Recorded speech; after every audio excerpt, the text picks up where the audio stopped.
Bonjour les amis, j'espère que vous allez bien. Ici Stan Carré, sophrologue et coach en développement personnel. Dans cette vidéo, voyons ensemble comment briser un conditionnement. Si vous ne savez pas ce que c'est, je vais vous l'expliquer. Un conditionnement, c'est une condition que vous allez placer à votre bonheur. Tout simplement, je ne peux être heureux que si je ne subis pas d'injustice, autrement je serai en colère.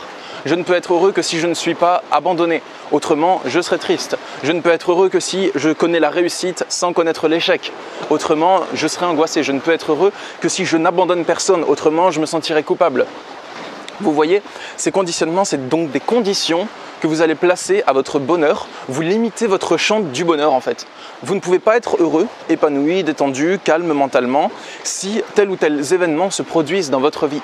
Donc naturellement, quand vous avez ce genre de croyance, vous avez un comportement autodestructeur envers vous-même et vous pouvez vivre de gros conflits internes du style « j'ai envie d'être heureux mais j'y arrive pas » ou bien « j'ai envie de faire cette chose mais en même temps j'ai pas du tout envie de faire cette chose » et donc vous êtes complètement partagé à l'intérieur, c'est la déchirure et vous pouvez vivre des émotions très lourdes.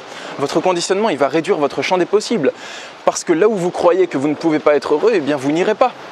C'est logique. Et si par exemple vous avez envie d'entreprendre un projet mais que vous avez peur d'échouer, vous n'allez pas entreprendre votre projet. Et c'est dommage, parce que ce projet il serait peut-être épanouissant. Si par exemple vous devez affronter une injustice parce que vous n'avez pas le choix, vous ferez tout ce que vous pouvez pour vous mettre une pression psychologique pour éviter l'injustice. Bref, un conditionnement, c'est quelque chose qui va structurer votre pensée d'une manière qui n'est pas bonne pour vous et qui n'est pas conforme à la réalité.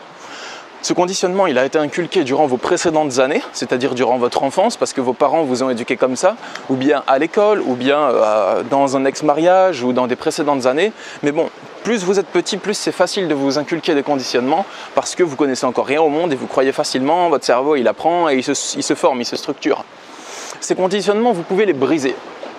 C'est-à-dire que dans les situations dans lesquelles vous croyez que c'est pas possible d'être heureux, genre mais si je me fais trahir, je peux pas être heureux, c'est pas possible. Eh bien si, c'est possible d'être heureux après avoir été trahi. Si vous vous faites rejeter, c'est possible d'être heureux pendant que vous vous faites rejeter. Ça m'arrive moi, ça m'arrive de me faire rejeter, je m'en fous totalement, je suis même content, enfin dans le sens où ça m'affecte pas mon état de la journée en fait. Je vais vous expliquer comment un conditionnement peut se briser. Il y a 3 manières que prend un conditionnement pour se briser. Mais il est condamné à se briser d'abord. Le conditionnement, il est condamné à se briser parce que c'est un mensonge que vous vous racontez à propos de la réalité. Mais ce mensonge, vous y croyez dur comme fer. Et à force d'y croire, eh bien, il y a une partie de votre énergie mentale qui a adopté un comportement autodestructeur, c'est-à-dire un comportement qui est censé vous mettre une pression psychologique pour que vous n'affrontiez pas l'objet de votre conditionnement. Si par exemple vous croyez que vous faire rejeter ou vous faire juger par les autres, c'est quelque chose de terrible, eh bien, il y a une partie de vous qui va vous mettre une pression psychologique. En gros, vous allez tout seul vous mettre un putain de stress pour ne pas affronter le jugement, pour ne pas affronter le rejet. Et donc, vous allez un peu faire votre vie en fonction de ça, en fonction d'esquiver le rejet, esquiver le jugement des autres. Et vous allez adopter une personnalité qui a pour but d'éviter le rejet et d'éviter le jugement. Et donc, votre vrai moi dans tout ça, il est où? Eh bien, il est complètement caché par cette fausse personnalité, par ce personnage que vous adoptez. Aujourd'hui, je connais 3 manières de briser un conditionnement. La première manière, c'est de trouver des solutions différentes pour atteindre votre but. Je vais vous citer l'exemple de la peur de l'abandon. Les personnes qui ont peur de l'abandon, souvent ce qu'elles font, c'est qu'elles choisissent le premier partenaire de couple qui correspond à peu près à leurs standards et elles s'accrochent à lui le plus possible pour pas qu'il les lâche. Mais pour ça, il faut accepter de changer de stratégie, de changer de manière de procéder. Si vous voulez ne pas vous faire abandonner par votre partenaire, par exemple, pour éviter l'abandon, il faut le faire d'une manière réaliste et intelligente. C'est-à-dire pas en s'accrochant à l'autre et ça lui donne envie de fuir, mais plutôt en prenant un moment pour évaluer, pour étudier l'autre, pour apprendre à le connaître avant de vous engager, avant de vous projeter et avant d'imaginer que c'est lui le bon. Si vous prenez un moment où vous évaluez l'autre comme une période d'essai dans le couple, pas pour le tester, je veux simplement dire que vous le regardez tel qu'il est et que vous voyez si ce qu'il est correspond à votre liste de critères. Si vous prenez un temps pour ça, vous aurez beaucoup plus de chances de trouver un partenaire qui ne va pas se barrer parce que avant de vous projeter avec lui, vous verrez d'abord si c'est une personne avec laquelle c'est bon de se projeter, une personne qui est apte à rester engagée dans un couple, tout simplement. Le but de cette première solution pour briser un conditionnement, c'est pas de renoncer à satisfaire votre désir de justice, votre désir de reconnaissance, tout ça. Moi, je ne vous invite pas à forcément relâcher ces désirs, à les abandonner, non.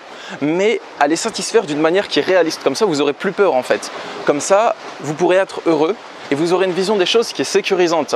Si vous voulez de la justice, n'essayez pas forcément de la chercher dans les situations d'injustice. Laissez les situations d'injustice telles qu'elles sont, ou peut-être essayer de les changer en mettant tous les moyens en œuvre, mais si vous n'y arrivez pas, cherchez la justice ailleurs. Cherchez la justice là où elle se trouve déjà et créez-vous une vie beaucoup plus juste, beaucoup plus abondante. Pour ça, il faut donc voir qu'est-ce que vous cherchez réellement à atteindre, quel est votre désir et quelle est la manière erronée dont vous vous y prenez. Si vous cherchez le sens de votre vie dans vos pensées en cogitant, vous n'allez jamais le trouver. Vous allez le trouver à force de pratiquer. Si vous cherchez à être un expert et à être compétent mais sans pratiquer une discipline, ça ne va pas marcher. Mais des fois, on peut avoir tout plein de croyances qui nous forcent à faire des trucs illogiques comme ça et on ne s'en rend pas compte jusqu'à ce qu'on en soit sorti. Donc, si vous voulez briser un conditionnement de cette manière, il faut chercher qu'est-ce que vous voulez vraiment et pourquoi est-ce que vous n'arrivez pas à l'obtenir. Pour ça, vous pouvez soit le faire seul, soit chercher des idées sur Internet de personnes qui parlent du sujet concerné et qui peuvent vous ouvrir la conscience, soit voir ça avec un coach par exemple. Deuxième méthode pour briser un conditionnement, identification et entraînement. C'est-à-dire qu'il y a certains conditionnements que vous pouvez identifier, vous pouvez voir que vous avez ce conditionnement, mais ce n'est pas pour ça qu'il va s'en aller. Ce n'est pas pour ça qu'il va partir, il va rester là pépère. Par exemple, admettons que vous avez peur du regard des autres, peur du jugement des autres. Eh bien, il est possible que même après avoir identifié cette peur, elle ne parte pas et elle soit toujours présente. Donc dans ce cas, une fois que vous avez identifié cette peur, si elle n'est pas trop grosse, trop écrasante et qu'elle ne paralyse pas toutes vos pensées, s'il vous reste une portion d'énergie mentale disponible pour être conscient de ça et décider de vous entraîner pour dépasser ce conditionnement, vous avez gagné. Je sais que des fois, il y a des souffrances psychologiques qui sont tellement grandes que vous n'avez plus d'énergie disponible pour vous entraîner à les dépasser. Ce n'est pas possible. Toutes vos pensées, elles sont prises par une espèce d'énorme masse d'énergie écrasante négative. Mais là, il y a des fois où c'est possible. Vous savez que vous avez une certaine peur et vous avez aussi envie de la dépasser. Donc dans ce cas, vous pouvez vous entraîner à dépasser la peur. Et pour ça, la meilleure manière de le faire, c'est se plonger dans la situation dans laquelle vous ne voulez pas être plongé. Et ce, dans le cas où cette situation vous apporterait une valeur ajoutée dans votre vie. Je ne vous dis pas de vous exposer à des dangers inutiles.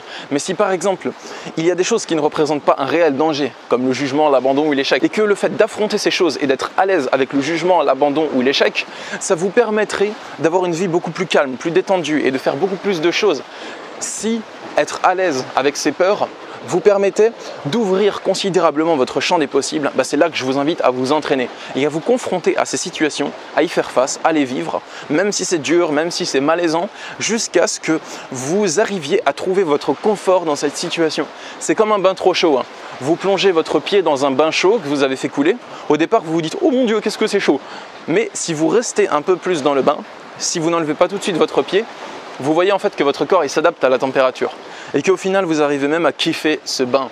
Et c'est ce qui m'arrive pour les personnes que j'accompagne en coaching. Il y a des gens qui me disent qu'ils n'avaient pas du tout l'impression qu'ils étaient capables d'affronter un rejet. Ils avaient très peur du rejet et maintenant ils aiment le rejet. Ils se font rejeter exprès pour tester leur résistance au rejet et ça leur ouvre un champ des possibles. Donc franchement ça c'est merveilleux les amis. N'hésitez pas à vous entraîner et à vous plonger dans des situations dans lesquelles vous êtes mal à l'aise et ce, jusqu'à ce que vous arriviez à trouver votre aise dedans et là, votre champ des possibles, il est débloqué. Troisième manière de briser un conditionnement, des fois, c'est pas possible de trouver de nouvelles solutions, du moins pas tout de suite. Des fois, c'est pas possible de s'entraîner à dépasser notre peur, du moins pas tout de suite parce que le conditionnement est trop important, parce que ça fait trop mal, parce que toute notre personnalité est en jeu carrément. Ce que je peux vous inviter à faire dans ce cas-là, c'est rien. C'est-à-dire que votre organisme, il a une stratégie de secours même si vous ne faites rien pour briser les conditionnements. C'est-à-dire que lorsque vous êtes en grande souffrance, que vous êtes en période de dépression par exemple et que vous affrontez un de vos plus gros conditionnements par ce moyen-là, n'hésitez pas à regarder mes différentes vidéos sur la dépression, à ce moment-là, naturellement, il y a un truc qui est en train de se produire en vous. Vous ne le voyez pas encore, mais progressivement, ce qui se passe, c'est qu'il y a votre vrai moi qui reprend un peu plus le dessus. Il y a votre personnalité joyeuse, naturelle, vivante, existante, qui reprend un peu plus le dessus sur toutes vos croyances, vos conditionnements et votre petit ego qui vous fait souffrir. Et ça, des fois ça fait mal parce que votre ego il s'accroche, parce que vous exercez une pression psychologique sur vous pour ne pas que cette partie de vous ne s'effondre. Là, il n'y a pas forcément grand-chose à faire. Le conditionnement, il est condamné à se briser. C'est naturel. Donc, si vous souffrez beaucoup, c'est pas grave. Ça va finir par arrêter. Donc, il est possible que lorsque un conditionnement arrive à son terme, vous viviez une période de dépression qui va durer plusieurs mois, voire un an peut-être. Mais c'est le temps que ça prendra, c'est normal. Vous pouvez accélérer cette période en cherchant des solutions, en cherchant par tous les moyens comment être heureux, et en n'arrêtant pas de chercher jusqu'à ce que vous ayez trouvé la solution. Ça peut contribuer à accélérer ce processus, le fait de faire ça. Mais des fois, c'est un processus naturel de souffrir jusqu'à avoir un apaisement naturel. Parce qu'il y a des situations dans lesquelles on souffre beaucoup. Quand il nous arrive ça, telle chose dans notre vie, un décès d'un proche, quelqu'un qui nous quitte violemment, on se fait tromper ou trahir par quelqu'un et ça peut faire super mal. Mais par contre, ce n'est pas une situation qui représente un réel danger physique. Donc naturellement, si vous vivez cette situation suffisamment longtemps, même si vous en souffrez, il y a bien un moment où, si vous ne pouvez pas la changer, vous allez être obligé de trouver votre confort dans cette situation et de ne pas souffrir à vie de ça. Naturellement, vous allez vouloir être heureux. Donc le conditionnement, c'est à ce moment-là qu'il va se briser. C'est quand petit à petit, vous allez arriver à être heureux dans la situation désagréable, dans la situation que vous jugiez comme terrible. Plus vous allez arriver à être heureux dedans, plus vous allez vous rendre compte qu'en fait, cette situation, elle n'est pas grave, parce que même si elle est là, vous pouvez quand même être heureux. Donc, plus de conditionnement. Votre croyance, elle s'enlève. Pouf! Voilà tout pour les 3 manières de briser un conditionnement. Je récapitule. La première, c'est de trouver un autre moyen de satisfaire notre besoin. La deuxième, c'est d'identifier la peur et de s'entraîner à l'affronter. Et le troisième moyen, c'est d'attendre que ça passe, tout simplement. Mais vous pouvez quand même essayer de chercher des solutions le plus possible pour accélérer le processus. Voilà tout, j'espère que cette vidéo vous a plu. N'hésitez pas, si vous le souhaitez, à partager cette vidéo pour aider vos amis à briser leur conditionnement. Si vous le souhaitez, je suis aussi disponible en consultation de coaching en développement personnel. Je consulte par Skype, par Messenger, par téléphone. Il y a le lien pour me contacter dans la description et ensemble, on peut voir comment briser vos conditionnements, comment sortir de votre cage, de votre prison mentale et vivre et exister tout simplement. Voilà tout les amis, bonne journée et à bientôt pour de prochaines vidéos.